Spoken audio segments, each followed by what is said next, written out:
Celebrity action tayo mga kapatid. Itinanggi ni Alden Richards na inalok ang ALDOB ng 100 milyong pisos ng isang presidential candidate.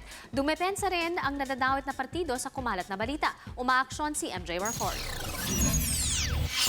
Damang-dama ang epekto ng hit Filipino phenomenon na ALDOB ni na Alden Richards at dub smasher turned TV superstar Maine Mendoza. Dagdag sa tagumpay ng duo, ang pinakamaraming tweets sa kasaysayan ng Twitter na umabot sa 41 million.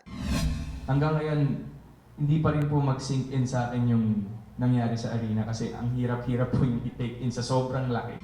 Dahil sa kanilang kasikatan, ay kumalat agad sa social media na nililigawan daw ng kampo ni Mar Rojas ang ALDOB sa halagang 100 million pesos para i-endorso ang dating kalihim.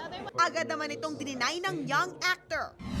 Ang hindi totoo. Wala pong lumapit to offer us that much money to endorse a politician.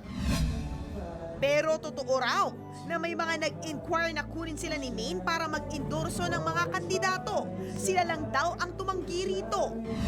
Mga offers din po kasi before, during mga first 2 months ng ALDOB, there have been offers po na for me to endorse a political party or a political person. Pero I took a stand po and sabi ko po baka pwedeng dito na lang po tayo mag-concentrate sa showbiz.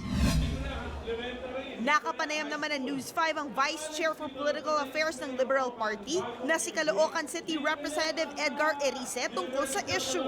Itinanggi niya ang aligasyon dahil hindi raw sa kanila mapupunta ang ALDOB kundi sa kampo ni Senator Tito Soto.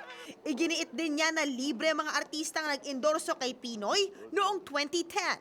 Umaaksyon! MJ Marfori, News 5! Be sure to come back. News 5 everywhere. Copyright 2015.